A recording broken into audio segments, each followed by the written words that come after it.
누가복음 9장. 예수님께서 12제자를 부르시고 이들에게 귀신을 이기고 병을 고치는 능력과 권세를 주셨습니다. 그리고 하나님 나라를 전하고 병을 치료하라고 이들을 보내셨습니다. 예수님께서 말씀하셨습니다. 여행을 위해 아무것도 챙기지 마라. 지팡이나 가방이나 또는 빵이나 돈이나 챙기지 말라. 옷을 두 벌을 준비하지 마라. 어느 집에 들어가든지 떠날 때까지 그 집에만 머물러라. 만일 너희가 받아들이지 않으면 그 마을에서 나올 때에 내 발에서 먼지를 털어버려라. 이것은 그들에게 경고하는 증거가 될 것이다. 제자들이 떠나 온 마을을 두루 다니면서 복음을 전파하고 가는 곳마다 사람들을 고쳐주었습니다. 분본왕 헤롯은 일어나는 모든 일을 듣고 매우 혼란스러웠습니다. 그것은 어떤 사람들은 세례자 요한이 죽었다가 다시 살아났다고 말하고, 어떤 사람들은 엘리야가 나타났다고도 하고, 또 어떤 사람들은 옛 예언자 중에 하나가 다시 살아났다고도 하였기 때문이었습니다. 헤롯이 말했습니다. 내가 요한의 머리를 잘랐는데 이런 소문이 들리는 그 사람은 누구인가? 헤롯은 이르되 한번 만나보려고 하였습니다. 사도들이 돌아와서 자기들이 했던 모든 일들을 예수님께 말씀드렸습니다. 예수님께서 제자들을 데리고 베세다라고 불리는 마을로 가셨습니다. 사람들이 이 사실을 알고 예수님을 따라왔습니다. 예수님께서 이들을 반기시며 하나님 나라에 대해 말씀해 주셨습니다. 또한 치료받아야 할 사람들을 치료해 주셨습니다. 날이 저물기 시작할 때 12제자들이 예수님께 와서 말했습니다. 우리가 있는 곳은 빈들이니까 사람들을 보내십시오. 그래서 근처 마을과 농가로 가서 잠잘 곳을 찾고 먹을 것을 얻게 하십시오. 예수님께서 제자들에게 말씀하셨습니다. 너희가 사람들에게 먹을 것을 주어라. 제자들이 대답했습니다. 우리에겐 단지 5개의 빵과 생선 2마리밖에 없습니다. 가서 이 모든 사람들을 위해 음식을 사지 않으면 안 되겠습니다. 사람들은 남자들의 수만 약 5,000명 정도 되었습니다. 예수님께서 제자들에게 사람들을 50명씩 무리지어 앉게 하여라 하고 말씀하셨습니다. 제자들이 예수님의 말씀대로 사람들을 앉게 하였습니다. 예수님께서 빵 5개와 생선 2마리를 들고 하늘을 우러러 보며 감사기도를 하셨습니다. 그런 후에 제자들에게 떼어주며 사람들 앞에 내놓도록 하셨습니다. 사람들이 모두 먹고 배가 불렀습니다. 또한 남겨진 조각들을 모으니 12바구니에 가득 찼습니다. 예수님께서 홀로 기도하고 계실 때였습니다. 예수님께서 함께 있는 제자들에게 물으셨습니다. 사람들이 나를 누구라고 하느냐? 제자들이 대답했습니다. 세례자 요한이라고 합니다. 어떤 사람들은 엘리야라고도 합니다. 또 어떤 사람들은 옛 예언자 중에 하나가 다시 살아났다고 합니다. 예수님께서 제자들에게 말씀하셨습니다. 그러면 너희는 나를 누구라고 하느냐? 베드로가 하나님의 아들 그리스도이십니다. 라고 대답했습니다. 예수님께서 제자들에게 이 사실을 아무에게도 말하지 말라고 엄히 말씀하셨습니다. 인자가 많은 고통을 받고 장로들과 대제사장들과 율법학자들에게 배척을 받아야 한다. 또한 죽임을 당한 후 3일째 되는 날에 다시 살아날 것이다. 예수님께서 모두에게 말씀하셨습니다. 누구든지 나를 따라오려거든 자기를 부인하고 매일 자기 십자가를 지고 나를 따르라. 자기 생명을 건지려고 하는 사람은 잃을 것이다. 그러나 나를 위해 자기 생명을 잃는 사람은 자기 생명을 건질 것이다. 만일 이 세상을 모두 얻고도 자기를 잃거나 빼앗기면 무슨 유익이 있겠느냐? 누구든지 나와 내 말을 부끄러워하면 인자도 자신의 영광과 아버지의 영광과 거룩한 천사의 영광으로 올 때 그를 부끄러워할 것이다. 내가 진정으로 말한다. 여기 서 있는 사람 중에 몇 사람은 죽기 전에 하나님의 나라를 볼 것이다. 이 말씀을 하신 지 8일 뒤에 예수님께서 베드로와 야고보와 요한을 데리고 기도하러 산으로 올라가셨습니다. 예수님께서 기도하시는 동안 얼굴 모습이 변하고 옷이 하얗게 빛났습니다. 그때 두 사람이 예수님과 함께 이야기를 하고 있었습니다. 이들은 모세와 엘리야였습니다. 그들은 영광스러운 모습으로 나타나 예루살렘에서 이루어질 예수님의 죽음에 대해 말씀을 나누고 있었습니다. 베드로와 같이 있던 다른 제자들이 잠을 이기지 못하고 졸다가 깨어났습니다. 그리고 예수님의 영광을 목격하고 다른 두 사람이 예수님과 함께 서 있는 것을 보았습니다. 모세와 엘리야가 떠나려고 하자 베드로가 예수님께 말씀드렸습니다. 선생님, 우리가 여기 있는 것이 좋겠습니다. 저희들이 천막 셋을 세우겠습니다. 하나는 선생님을 위하여, 하나는 모세를 위하여, 하나는 엘리야를 위해서 말입니다. 베드로는 자기가 무슨 말을 하는지도 알지 못했습니다.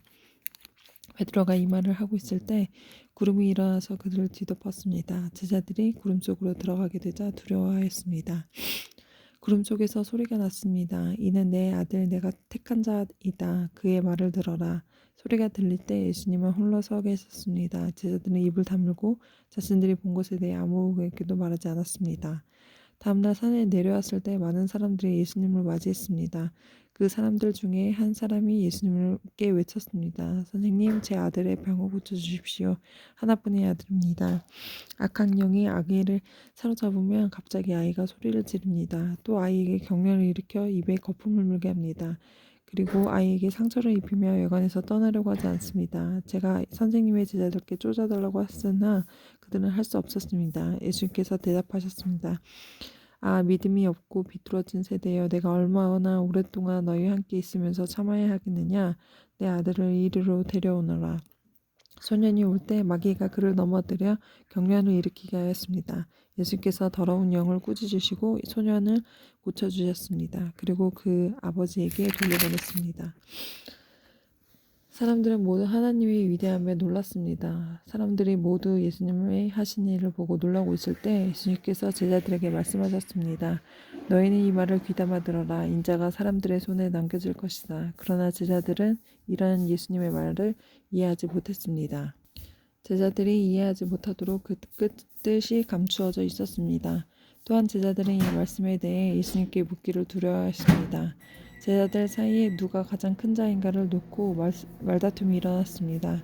예수님께서 제자들이 마음속으로 무엇을 생각하는지 아시고 한 어린이를 옆에 세우셨습니다. 그리고 말씀하셨습니다. 누구든지 내 이름으로 이런 어린이 하나를 맞아들이는 사람은 나를 맞아들이는 것이다. 또한 누구든지 나를 맞아들이는 사람은 곧 나를 보내신 분을 맞아들이는 것이다. 너희 중에 가장 작은 자가 가장 큰 사람이다. 요한이 대답했습니다. 선생님, 어떤 사람이 선생님의 이름으로 마귀를 내쫓는 것을 보았는데 그 사람이 우리와 함께 다니지 않으므로 그렇게 못하게 막았습니다. 예수님께서 요한에게 그를 막지 마라. 너희를 반대하지 않는 사람은 너희를 이롭게 하는 사람이다. 라고 말씀하셨습니다. 예수님께서 하늘로 올라가실 때가 가까워오자 예수님께서는 예루살렘에 올라가기로 하셨습니다. 예수님께서 사람들을 미리 보내셨습니다. 그들은 가서 예수님을 모실 준비를 하려고 어떤 사마리아 마을로 들어갔습니다. 그런데 마을 사람들이 예수님께서 예루살렘에 향하여 가시는 것을 반기지 않았습니다. 이것을 보고 예수님은 제자인 야고보와 요한이 말했습니다. 불이 하늘에서 내려와 이 사람을 모두 태워버리라고 하면 어떻겠습니까? 그러자 예수님은 그들을 꾸짖으셨습니다. 그리고 다른 마을로 가셨습니다. 그들이 길을 가고 있을 때 어떤 사람이 예수님께 말했습니다. 선생님, 어디를 가시는지 저도 따라가겠습니다. 예수님께서 그에게 말씀하셨습니다. 여우도 굴이 있고 하늘에 새들도 둥지가 있다. 그러나 인자는 머리를 둘 곳이 없다. 예수님께서 또 다른 사람에게 말씀하셨습니다. 나를 따라오너라. 그러자 그 사람이 말했습니다. 먼저 제 아버지의 장례를 치르게 하여 주십시오. 예수님께서 그에게 말씀하셨습니다. 죽은 사람들에게 죽은 자를 묻게 하고 너는 가서 하나님의 나라를 전파하여라. 또 다른 사람이 말했습니다. 주님, 저는 따라가겠습니다. 다만 먼저 가족들에게 작별 인사를 하게 해 주십시오. 예수님께서 그에게 말씀하셨습니다. 누구든지 쟁기를 잡고 뒤를 돌아보는 사람은 하나님의 나라에 맞지 않다. 10장 이후에 주께서 70명을 임명하시고 예수님께서 친히 가시려는 모든 마을과 고장으로 미리 둘씩 보내셨습니다. 예수님께서 이들에게 말씀하셨습니다. 추수할 것은 많은데 일꾼이 적다. 그러므로 추수하는 주인에게 추수밭으로 일꾼을 보내달라고 간청하여라. 가거라. 내가 어린 양을 늑대 사이로 보내는 것 같이 너희를 보낸다. 지갑이나 가방이나 신발을 챙기지 말라. 가는 길에 아무에게도 인사하지 마라. 어느 집에 들어가든지 먼저 이 집에 평화가 있기를 빕니다라고 말하여라. 만일 평화의 사람이 있으면 내 평화가 그에게 머물 것이요 그렇지 않으면 그 평화가 내게로 돌아올 것이다. 그 집에 머물러라. 거기서 내게 주는 것을 먹고 마셔라. 일꾼은 자기 품삯을 맞을 자격이 있다. 이 집 저 집으로 옮겨 다니지 마라. 어떤 마을에 들어가든지 너희를 환영하면 내 앞에 차려진 것을 먹어라. 그곳에 환자들을 고쳐주고 그들에게 하나님 나라가 너희에게 가까이 왔다고 말하여라. 그러나 어느 마을에 들어가든지 그들이 너희를 맞이하지 않으면 그 마을의 거리로 나와서 이렇게 말하여라. 우리 말에 붙은 너희 마을의 먼지를 털고 간다. 하나님 나라가 가까이 왔다는 것을 명심하여라. 내가 너희에게 말한다. 심판의 날에 소돔이 그 마을보다 더 견디기 쉬울 것이다. 고라시나 내가 화를 미칠 것이다. 베세다야 내가 화를 미칠 것이다. 만일 너에게서 행했던 기적을 두로와 사돈에서 행했더라면 그들은 베옷을 입고 죄를 뒤집어쓰고 오래전에 회개했을 것이다. 심판의 때에 두로와 시돈이 너희보다 더 견디기 쉬울 것이다. 너 가버나움아 내 하늘까지 높아지겠느냐? 오히려 지옥까지 떨어질 것이다. 너희의 말을 듣는 사람은 내 말을 듣는 사람이다. 너희를 배척하는 사람은 나를 배척하는 사람이다. 또한 나를 배척하는 것은 나를 보내신 분을 배척하는 것이다. 70명의 제자들이 기뻐하며 돌아와 말했습니다. 주님, 심지어 마귀들도 주님의 이름 앞에서 우리에게 굴복하였습니다. 예수님께서 그들에게 말씀하셨습니다. 하늘에서 사탄이 번개처럼 떨어지는 것을 보았다. 보아라, 내가 너희에게 뱀과 정가들을 밟고 원수의 능력을 막을 권세를 주었다. 아무도 너희를 해치지 못할 것이다. 그러나 마귀들이 너에게 굴복한 것으로 기뻐할 것이 아니라 너희의 이름이 하늘에 기록된 것으로 기뻐하여라. 그때 예수님께서 성령으로 크게 기뻐하시며 말씀하셨습니다. 하늘과 땅의 주인이신 아버지, 이런 일을 지혜롭고 똑똑한 사람들에게는 숨기시고 어린아이들에게는 나타냈으니 감사합니다. 그렇습니다. 아버지, 이것은 아버지의 은혜로우신 뜻입니다. 내가 아버지께 모든 것을 제게 넘기셨습니다. 아버지 외에는 아들이 누구인지 아무도 모르며 아들과 또 아들을 알려주고자 하는 사람 외에는 아버지가 누구인지 아무도 모릅니다. 예수님께서 제자들에게 돌아서서 따로 말씀하셨습니다. 너희가 지금 보는 것은 보는 눈은 복이 있다. 내가 너희에게 말한다. 많은 예언자들과 왕들이 지금 너희가 보는 것을 보고자 했으나 보지 못했다. 또한 지금 너희가 듣는 것을 듣고자 했으나 듣지 못했다. 어떤 율법학자가 일어나 예수님을 시험하려고 말했습니다. 선생님, 제가 무엇을 하여야 영생을 얻을 수 있습니까? 예수께서 그에게 물으셨습니다. 율법에 무엇이라고 기록되어 있느냐? 너는 어떻게 읽었느냐?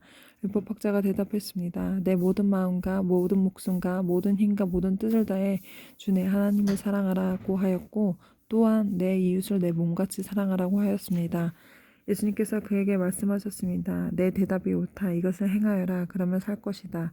이 사람에게 자기를 옳게 보이고 싶어서 예수님께 말했습니다. 그러면 누가 제 이웃입니까? 예수님께서 대답하셨습니다. 어떤 사람이 예루살렘에서 여리고로 내려가고 있었다. 그러나 도중에 강도를 만났다. 강도들은 이 사람의 옷을 벗겨 때려서 거의 죽은 채로 버려두고 갔다. 마침 한 제사장이 그 길을 내려가다가 그 사람을 보고는 길 반대편으로 피해서 지나갔다. 어떤 레위인도 그곳에 와서 그 사람을 보고 길 반대편으로 피해서 지나갔다. 이번에는 어떤 사마리아 사람이 그 길을 여행하다가 그가 있는 곳에 이르렀다. 사마리아 사람이 그를 보고 불쌍히 여겼다.